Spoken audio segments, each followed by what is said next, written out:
तंत्र साधना ज्यादातर तांत्रिक जन कल्याण के लिए यानी दूसरों के भले के लिए ही करते हैं, लेकिन कभी कभी उन्हीं तांत्रिकों को अपने या फिर अपने परिवार के जीवन को लेकर कई चुनौतियों का भी सामना करना पड़ता है।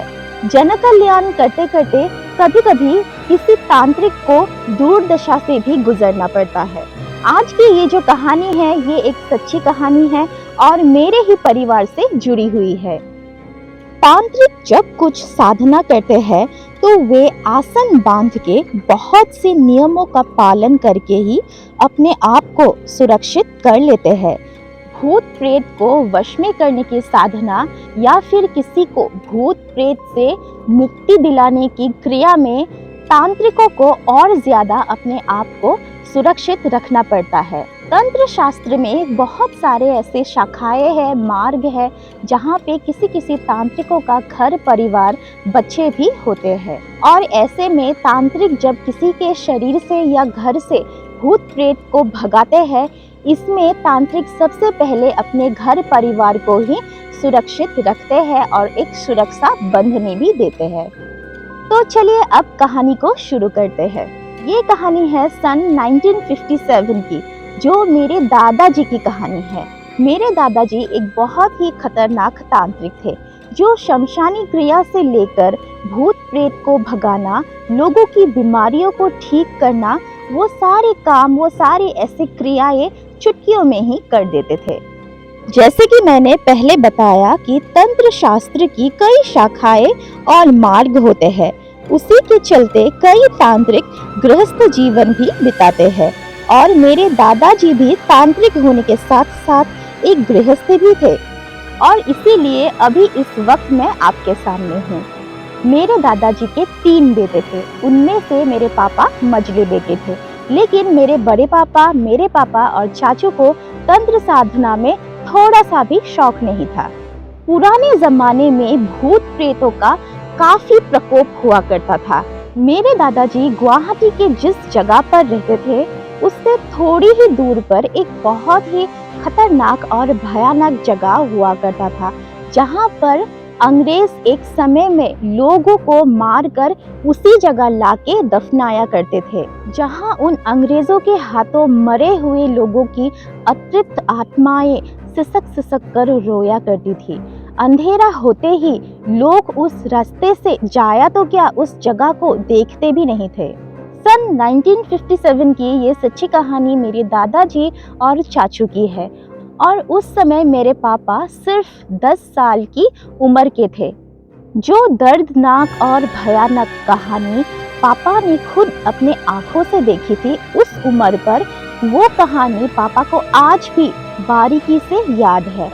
और आज भी वो खौफनाक कहानी पापा याद कर कर जब हमें सुनाते हैं तो वो सहम जाते हैं। जैसा कि मैंने आपको बताया कि मेरे दादाजी एक तांत्रिक थे, वे बहुत ही खतरनाक और ज्ञानी तांत्रिक हुआ करते थे, जिन्हें ढूंढते हुए आसपास के गांव हो या दूर दूर से लोग आते थे और उनकी मदद मांगते थे, क्योंकि किसी भी तरह का भूत प्रेत हो, चाहे कितनी भी खतरनाक हो, दादाजी उन भूत प्रेत को आसानी से भगाने के काबिल थे। एक दिन की बात है, हमेशा की तरह मेरे दादाजी को ढूंढते हुए एक व्यक्ति पास के ही गांव से आए थे, जिनकी पत्नी प्रेत से बुरी तरह से ग्रस्त थी। उस औरत के शरीर पर प्रेत ने इतनी बुरी तरह से कब्जा कर लिया था कि वो औरत कच्चा मांस खाती थी, घर के अंदर यहाँ वहाँ ही मल मूत्र का त्याग करके उसी को खाती थी। ऊपर से घर के सामान को इधर उधर फेंकना या फिर अपने ही बच्चों को या पति को मारने के लिए, नुकसान पहुंचाने के लिए वो किसी भी हद तक जाया करती थी। उस व्यक्ति ने कई सारे तांत्रिकों से मदद भी ली, कई सारी तांत्रिक क्रियाएं भी की उसकी पत्नी के ऊपर, लेकिन सारी क्रियाएं बेकार जा रही थी। इसीलिए जब उस व्यक्ति को पता लगा कि उस समय के पुराने गुवाहाटी में एक जाने माने और खतरनाक तांत्रिक जो कि मेरे दादाजी थे, तो उन्हें ढूंढते हुए वे आए और मेरे दादाजी को अपने साथ अपने गांव ले गए। और अगले दिन सुबह होते ही मेरे दादाजी जो है उस व्यक्ति के साथ उसके गांव तक निकल पड़े। अगले दिन सुबह मेरे दादाजी उस व्यक्ति के साथ उस व्यक्ति की पत्नी को प्रेत से छुटकारा देने के लिए निकल पड़े। लेकिन जाने से पहले दादाजी ने दादी, बड़े पापा, मेरे पापा और चाचू की सुरक्षा के लिए व्यवस्था की ताकि दादाजी के हाथों भगाया हुआ प्रेत उन्हें या उनकी परिवार को कोई हानि ना पहुंचा सके।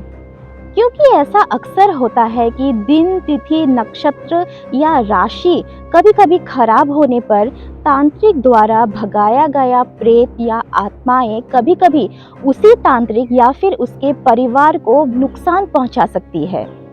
इसीलिए तांत्रिक ये सब क्रिया करने से पहले अपने आप और अपने परिवार को सुरक्षा बंधनी में बांध लेते हैं। उस व्यक्ति के साथ दिन भर यात्रा करने के बाद मेरे दादाजी उस व्यक्ति के घर जा पहुंचे और जब उस प्रेतग्रस्त औरत ने मेरे दादाजी को जाते हुए देखा तो वो दौड़ती हुई आई और दादाजी को नुकसान पहुंचाने की कोशिश की, लेकिन सभी कोशिश उसकी नाकाम रही और वो खुद अपने आप जमीन पर गिर गई और वो खुद ही अपने नाखून से अपने आप को नोचने लगी। दादाजी ने तुरंत अपना आसन पकड़ा और अपनी क्रिया में व्यस्त हो गए। कुछ देर बाद वो औरत शांत हो गई। उनके घर के बाहर एक बड़ा सा पेड़ था और उस औरत के शांत होने के कुछ देर बाद वो पेड़ अचानक से टूट पड़ा। असल में ये एक संकेत होता है कि प्रेत ने इंसानी शरीर को छोड़ दिया। उसके बाद उस औरत की जख्म पर दवा लगाकर मेरे दादाजी घर के लिए निकल पड़े। जब दादाजी घर पहुंचे तो दादाजी को सभी सही सलामत दिखाई दिए। कुछ दिनों तक सब कुछ ठीक ही चल ही रहा था, लेकिन इस घटना के लगभग 10-15 दिन बाद एक दिन अचानक से चाचू शाम होने पर भी घर को नहीं लौटे। उस वक्त मेरे चाचू की उम्र 8 साल की थी और वो हमेशा खेलने के लिए बाहर जाया करते थे। लेकिन उस दिन शाम हो ही रहा था, अंधेरा भी छा रहा था, लेकिन चाचू खेलकर घर लौट ही नहीं रहे थे। धीरे धीरे अंधेरा छाने लगा था, लेकिन फिर भी चाचू का कुछ अता पता ही नहीं था। तो दादाजी को महसूस हुआ कि चाचू के साथ कुछ तो गलत हुआ है और ऐसा महसूस होते ही मेरे दादाजी तुरंत ही मेरे बड़े पापा के साथ और मेरी दादी मेरे पापा को लेकर अलग अलग दिशा में चाचू को ढूंढने के लिए निकल गए।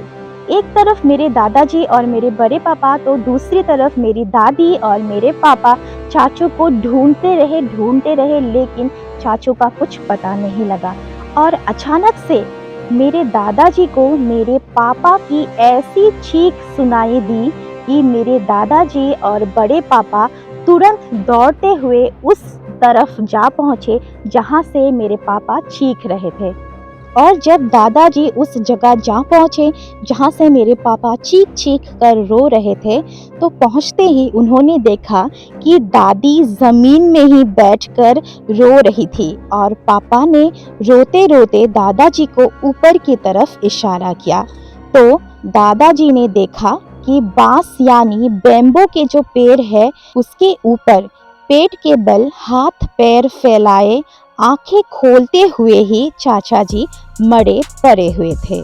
जिन लोगों ने ये घटना देखा सभी के सभी हैरान हो गए कि आखिर इतने ऊंचे ऊंचे बांस के पेड़ों के ऊपर चाचू भला कैसे पहुंच गए और वो भी ऐसी अवस्था में।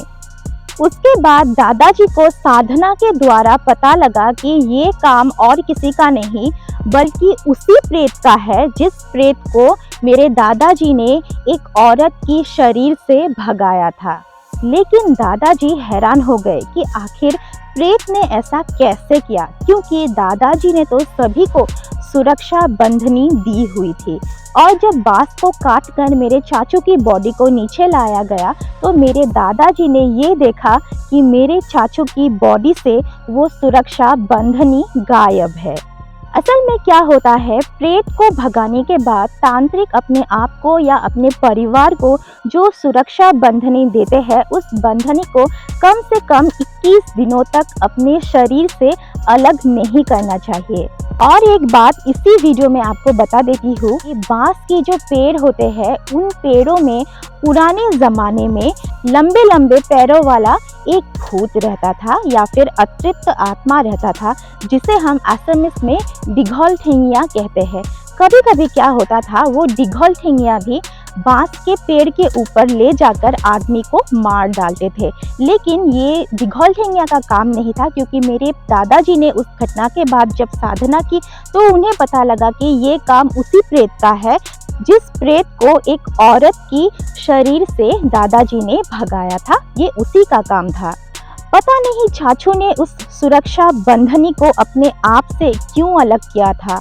हो सकता है कि उस समय चाचू बहुत ही कम उम्र के थे और कम उम्र के होने की वजह से शायद चाचू को इसका अंदाज़ा भी नहीं था कि अपने शरीर से सुरक्षा बंधनी को हटाना कितना दर्दनाक, कितना खौफनाक हो सकता है।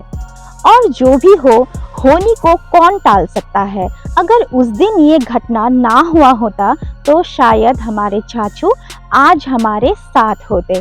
तो चलिए, आपको वीडियो कैसा लगा ये कमेंट करके बोलना ज़रूर, और चैनल पर नए आए हो तो चैनल को सब्सक्राइब करना। वीडियो अच्छा लगा तो वीडियो को लाइक करना। Thanks for watching.